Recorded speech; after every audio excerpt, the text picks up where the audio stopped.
발암물질, 요즘 이 말 참 자주 들으시죠? 냉장고에 오래둔 반찬이 발암물질이 된다? 며칠 지난 나물이 암세포를 키운다? 이런 얘기 한 번쯤 들어보셨을 겁니다.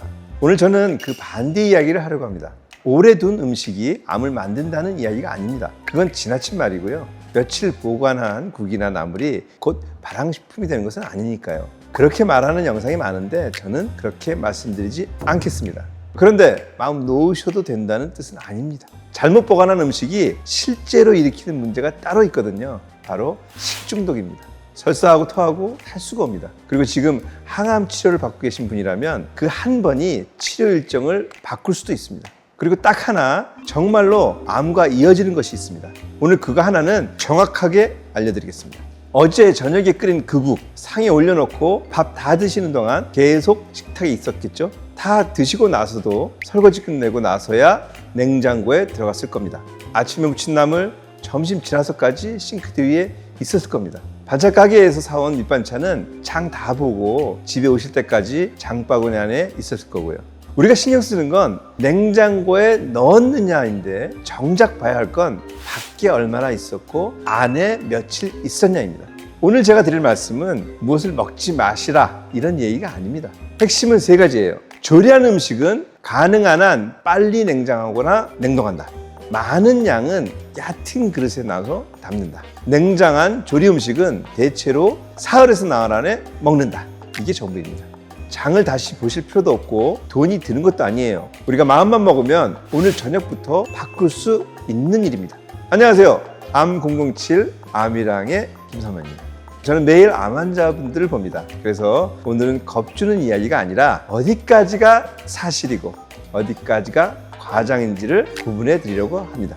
이 영상이 끝나고 나면 여러분이 냉장고문을 열었을 때 무엇을 먼저 봐야 하는지 아시게 될 겁니다. 한 가지만 먼저 말씀드리고 시작하겠습니다. 오늘 이야기는 아직 암을 진단받지 않으신 분들의 예방 이야기가 아닙니다. 지금 항암 치료를 받고 계시거나 수술 후에 회복 중이신 분이라면 훨씬 더 엄하게 보셔야 합니다. 그분들께는 뒤에서 따로 말씀드릴 테니까 꼭 끝까지 들어주세요. 냉장고 문을 닫고 돌아서면 이제 안전하다라고 느끼시잖아요. 저도 그랬습니다. 그런데 냉장고가 하는 일은 시간을 멈추는 게 아니라 늦추는 겁니다. 정지 버튼이 아니라 느린 재생 버튼이에요. 그래서 봐야 할 게 두 개입니다. 밖에 있는 시간 그리고 안에서 지나간 시간 둘 다 봐야 합니다. 세균이 잘 자라는 온도가 정해져 있습니다. 섭씨 5도에서 60도 사이, 여기를 위험온도 구간이라고 부릅니다. 우리가 사는 방 온도가 정확히 이 구간 한가운데예요. 이 구간에서 어떤 세균은 조건만 맞으면 20분 안팎으로도 아주 빠르게 늘어납니다. 물론 균의 종류에 따라 음식이 얼마나 짠 짓인지 물기가 많은지에 따라 속도는 크게 다릅니다. 그래서 몇 배가 된다고 숫자로 말씀드리기는 어렵습니다. 다만 분명한 건 상온에 오래 둘수록 불리해진다 이겁니다. 식탁 위, 싱크대 위, 식으라고 올려둔 가스레인지 위 전부 이 구간이에요. 지금 대개 식탁 위에 뭐가 올라가 있는지 한번 떠올려 보세요. 아침에 꺼낸 반찬통 아직 그대로 있지 않으신가요? 그래서 기준 하나 있습니다. 조리한 음식은 2시간 안에 냉장고에 넣으세요. 한여름에 에어컨도 없이 실내가 30도를 넘어가는 상황이라면 1시간도 많은 시간입니다. 이건 미국 식품의약국과 농무부가 공통으로 권고하는 기준이고 어렵지 않게 지킬 수 있는 선입니다. 그러면 냉장고에 빨리만 넣으면 끝이냐? 이건 또 아닙니다. 냉장 온도에서 세균은 죽지 않습니다. 느려질 뿐이에요. 없애주는 게 아니라 늦게 자라게 하는 겁니다. 이틀 됐는데 멀쩡하게 느끼시는 건 안 변한 게 아니라 아직 눈에 보이지 않는 겁니다. 그리고 냉장 온도에서도 천천히 자라는 균이 있습니다. 리스테리아 같은 균이 그렇습니다. 차가운 걸 더 좋아한다는 뜻이 아니고 다른 균들과 달리 낮은 온도에서도 증식이 잘 멈추지 않는다는 뜻이에요. 곰팡이도 냉장고에서 잘 자랄 수 있습니다. 느릴 뿐입니다. 혹시 냉장고 문 열었을 때 언제 넣었는지 기억이 안 나는 통 하나쯤 있으실 겁니다. 그게 여기에 해당됩니다. 그래서 뭐가 문제냐? 여기서 분명히 하고 갈 게 있어요. 이렇게 보관을 잘못했을 때 실제로 생기는 것은 암이 아닙니다. 식중독입니다. 배가 아프고 설사하고 토하고 탈수가 옵니다. 건강한 분은 며칠 앓고 지나가는 경우가 많아요. 그런데 저는 이 이야기를 그냥 넘길 수가 없습니다. 제 진료실에 오시는 분들에게는 이게 며칠 앓고 끝나는 일이 아니거든요. 항암 치료 중에 설사와 구토가 오면 어떻게 되겠습니까? 안 그래도 먹기 힘든데 더 못 드시게 되고 체중이 빠지고 탈수가 옵니다. 면역력이 떨어져 있으니 감염으로 번지기도 합니다.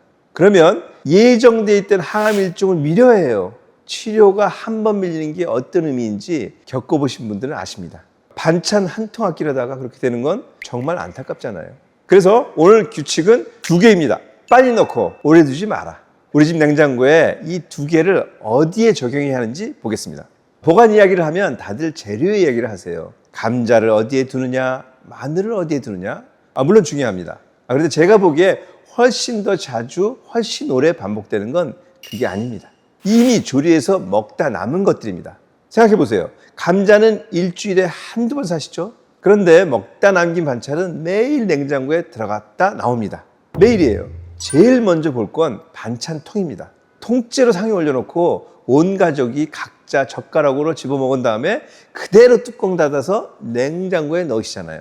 여기서 2가지가 한꺼번에 일어납니다. 하나는 입안에 있던 세균이 통 안으로 들어가는 겁니다. 이게 얼마나 되나 실제로 세워본 연구가 있어요. 크래커를 한 번 베어문 다음에 소스에 3번에서 6번 다시 담갔더니 입에서 소스로 세균이 약 10,000마리가 옮겨갔습니다. 담그기 전에는 세균이 검출되지 않던 소스였어요. 또 하나는 그 통이 밥 먹는 내내 상위에 있다는 겁니다. 30분, 1시간을 그대로 세워둔 거예요. 에어컨을 켜셨어도 실내는 20도입니다. 아까 말씀드린 5도에서 60도 그 구간 아니에요. 시원하다고 안전한 게 아닙니다. 방법은 하나입니다. 먹을 만큼 접시에 덜어서 상에 올리고 본통은 바로 냉장고에 돌려보내주세요. 덜 때는 깨끗한 숟가락으로 덜어주시고요. 음식점 위생 규정에도 덜어먹기가 꼭 들어있거든요. 원리가 똑같은 거예요. 한 가지 더요. 반찬을 여러 통에 나눠 담으실 때는 한 번에 다 먹을 수 있는 양으로 나눠주세요. 그래야 나머지 통은 아예 열 일이 없거든요. 큰 통 하나에 다 담아놓고 매 끼니마다 열었다 닫았다 그 통에는 젓가락이 될 때마다 세균이 새로 들어가는 겁니다. 반면에 나눠 담아서 안 연 통은 젓가락도 안 들어가기 때문에 입에서 나온 세균도 안 들어가는 거거든요. 냉장고 안에서 시간이 가지만 새로 들어오는 건 없는 겁니다. 이게 나눠 담는 진짜 이유예요. 2번째는 국과찌개입니다. 우리 밥상에서 제일 흔한데 제일 조심해야 할 것이기도 해요. 여기서 아주 오래된 상식 하나를 뒤집어야 합니다. 우리는 뜨거운 국을 냉장고에 바로 넣으면 안 된다고 배웠어요. 실온까지 식혀서 넣어야 한다고요. 이게 거꾸로입니다. 생각해보면 당연합니다. 국 한 솥이 실온에서 식으려면 몇 시간 걸립니다. 그 몇 시간은 전부 위험온도 구간이에요.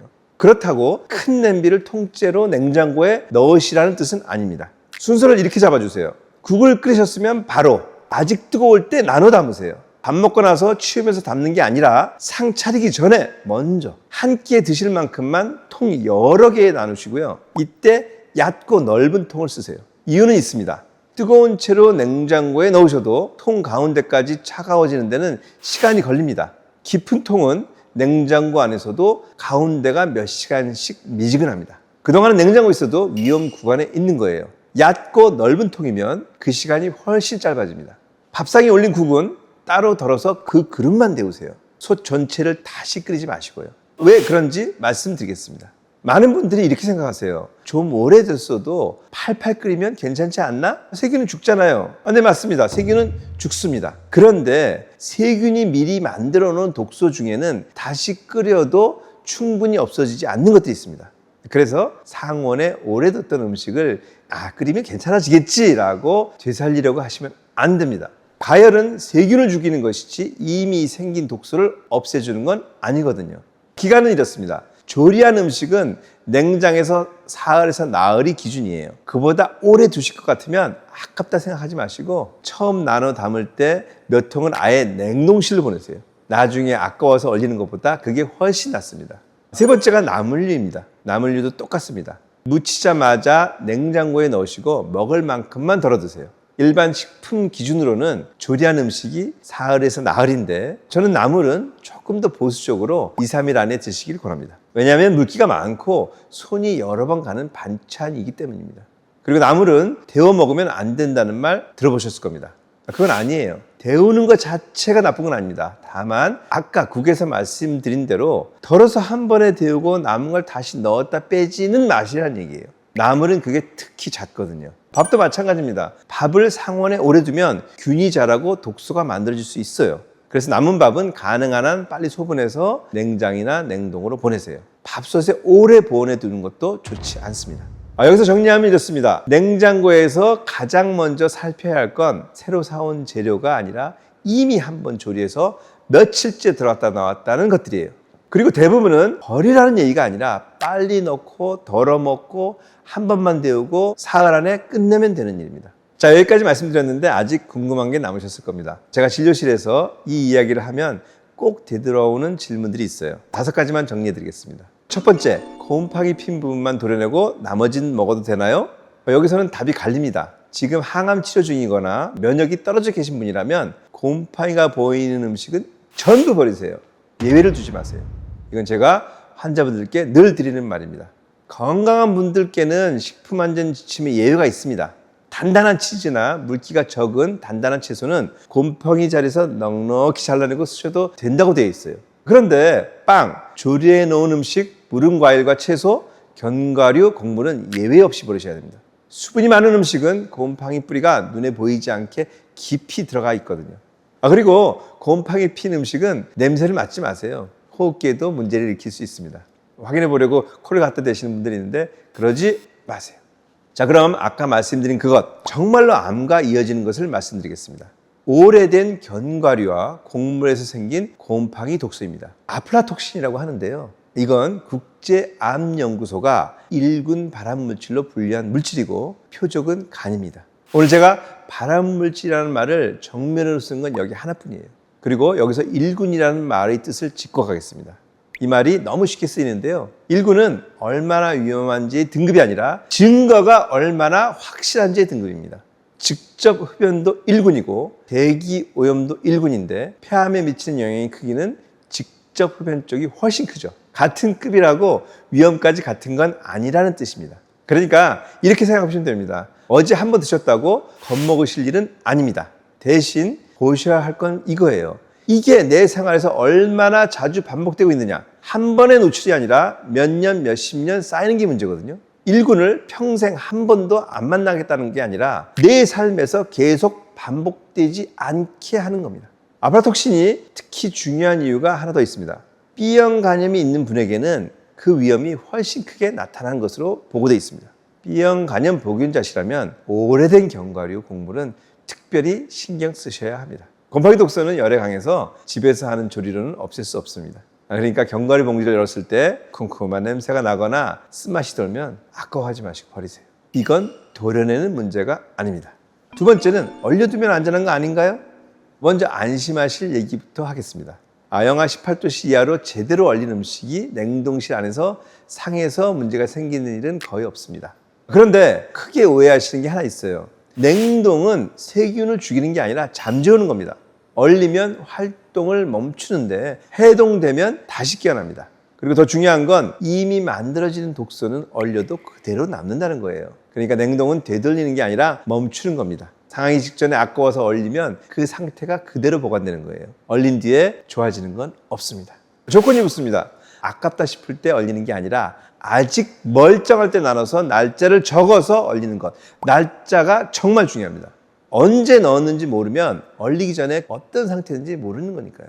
세 번째, 냄새도 안 나고 색도 그대로인데 그냥 먹으면 안 되나요? 이게 제일 위험한 오해입니다. 세균을 두 집안으로 나누어서 생각하셔야 돼요. 한쪽은 음식을 상하게 하는 균입니다. 이 균들이 냄새를 만들고 색을 바꾸고 끈적하게 만들어요. 우리가 상했다고 느끼는 건 전부 이 균들이 하는 겁니다. 다른 한쪽은 병을 일으키는 균이에요. 그런데 이 균들은 맛도 냄새도 겉모습도 거의 바꾸지 않습니다. 그래서 사실 사람이 알기가 어렵습니다. 냄새 맡아봤는데 괜찮던데요? 이건 안전검사가 아닌 겁니다. 재미있는 건 반대도 성립한다는 거예요. 냄새가 좀 난다고 꼭 병이 되는 건 아닙니다. 냄새는 맛있느냐 아니냐의 신호고 식중독은 안전하냐 아니냐의 문제거든요. 코로는 구별할 수 없습니다. 기준은 날짜예요. 방법은 단순합니다. 반찬통에 만든 날짜를 적어두세요. 우리 기억은 생각보다 훨씬 후하거든요. 이틀 됐다고 생각한 게 실제로는 닷새인 경우가 정말 많습니다. 네 번째, 나물을 냉장고에 하룻밤 두면 발암물이 생긴다? 인터넷에 이 얘기가 돌아서 물어보시는 분들이 많았습니다. 결론부터 말씀드리면 그렇지 않습니다. 채소에는 질산염이라는 성분이 원래 들어있습니다. 흙에서 뿌리로 빨아들이는 영양분이에요. 이 질산염 자체를 발암물질로 보지는 않습니다. 다만 어떤 조건에서 이게 아질산염으로 바뀌고 그게 또 다른 성분과 만나서 니트로스 화합물이라는 게 만들어질 수 있습니다. 그 가운데 일부가 발암성과 관련이 있어요. 그래서 이 경로 전체를 묶어서 인체 발암 추정 단계로 평가해 두고 있습니다. 질산염이 발암물질이라는 뜻이 아니고 이런 조건이 갖춰졌을 때를 말하는 겁니다. 홍콩 식품안전센터가 실제로 실험을 했습니다. 조리한 채소를 실험했다가 12시간이 지나서부터 일부에서 아질산염이 올라갔어요. 그런데 냉장고에 하룻밤 둔 곳에서는 검출되지 않았습니다. 그러니까 아침에 무친 나물을 저녁까지 먹으면 발암물질을 먹는 거다. 이건 지나친 말입니다. 조리한 채소를 상온에 오래 두지 마시고 빨리 냉장하시면 됩니다. 그리고 이 이야기를 꼭 반대로 알아듣는 분이 계셔서 분명히 말씀드리겠습니다. 채소를 줄이라는 뜻이 절대 아닙니다. 채소를 먹어서 얻는 이익이 훨씬 큽니다. 마음 놓고 드시고요. 하나만 덧붙이면 아까 말씀드린 2시간 안에 냉장하라는 기준은 식중독을 막기 위한 기준입니다. 2시간이 지나면 발암물질이 확 생긴다는 뜻이 아니에요. 헷갈리지 마세요. 5번째, 그럼 김치나 된장 같은 발효식품도 위험한가요? 아닙니다. 발효랑 부패는 다릅니다. 발효는 우리가 원하는 균이 먼저 자리를 잡아서 다른 균이 못 들어오게 만드는 거예요. 발효식품은 오래 두는 게 원래 설계입니다. 김치 위에 하얗게 뜨는 거 있잖아요. 걸맞이라고 하는데 많은 분들이 곰팡이라고 생각하세요. 세계김치연구소가 원인이 되는 효모 5종을 찾아냈고 5종의 유전자를 전부 읽어서 독성을 만드는 유전자가 없다는 것을 확인했습니다. 우리 식약처도 골마지는 먹어도 안전하다고 안내하고 있어요. 걷어내고 물에 씻어서 찌개나 조림으로 익혀 드시면 됩니다. 그런데 여기서 제가 선을 색깔로만 그어드리지는 않겠습니다. 흰 곰팡이도 있거든요. 이렇게 보시면 됩니다. 얇고 고르게 퍼진 흰 막이면 골마지일 가능성이 높습니다. 그런데 솜털처럼 보송보송하거나 실이 자라 올라오거나 점점이 박혀 있거나 흰색이 아닌 색이 섞여 있거나 평소와 다른 냄새가 나면 버리세요. 그리고 이게 골마지인지 곰팡이인지 헷갈리시면 그때도 버리시는 게 맞습니다. 항암 치료 중이시거나 면역이 떨어져 계신 분은 더 보수적으로 가세요. 헷갈리면 버린다. 이 기준 하나면 됩니다. 여기까지 들으시면서 이런 생각 드셨을 수도 있어요. 보관이 왜 이렇게 복잡해졌나? 복잡하지 않습니다. 제가 드린 말씀은 3가지가 전부예요. 하나는 조리된 음식은 빨리 냉장고에 넣으라는 거. 2시간이 기준입니다. 둘째, 날짜를 적으시라는 거예요. 눈과 코로는 알 수 없습니다. 멀쩡해 보이는 것과 안전한 것은 다릅니다. 셋째, 먹을 만큼만 덜어 드시라는 겁니다. 그러면 나머지는 열 일이 없어집니다. 제가 왜 이렇게까지 말씀드리냐? 오래된 음식이 암을 만든다고 단정할 수는 없습니다. 그건 오늘 처음에 말씀드린 그대로예요. 잘못 보관된 음식이 식중독을 일으키는 것은 분명하고 암 치료 중에는 그 한 번이 설사와 구토, 탈수 그리고 감염으로 이어져서 항암 치료가 밀릴 수 있습니다. 그런데 여기까지 들으시고 이렇게 가시는 분들이 계세요. 무서우니까 아예 조금만 만들고 조금만 먹자. 그건 아닙니다. 우리가 줄여야 할 건 음식의 양이 아니라 음식이 밖에 있는 시간이에요. 제가 환자분들께 늘 부탁드리는 게 5가지입니다. 잘 드시고 걸으시고 주무시고 잘 내보내시고 마음 편히 지내시라는 거. 그 중에 첫 번째가 잘 드시는 겁니다. 오늘 저녁에 냉장고 문 열면서 딱 하나만 보세요. 제일 오래된 통 하나를 찾아보시는 겁니다. 그거면 충분합니다. 오늘 말씀드린 기준은 일반적인 기준입니다. 치료 중이신 분은 여기 한 단계 더 엄하게 가셔야 해요. 곰팡이가 보이면 예외 없이 버리시고 헷갈리면 버리시고 남은 음식은 더 짧게 잡으세요. 드시는 양을 줄이라는 게 아니라 안전하게 드시라는 겁니다. 무엇을 조심해야 할지는 혼자 정하지 마시고 주치의와 상의하세요. 암종에 따라 쓰고 계신 항암제에 따라 지금 몸 상태에 따라 기준이 조금 다릅니다. 그리고 이미 진단을 받으신 분들 중에 이런 영상 보시고 내가 그때 그걸 먹어서 그런가 하고 스스로를 탓하는 분들도 계세요. 그러지 마세요.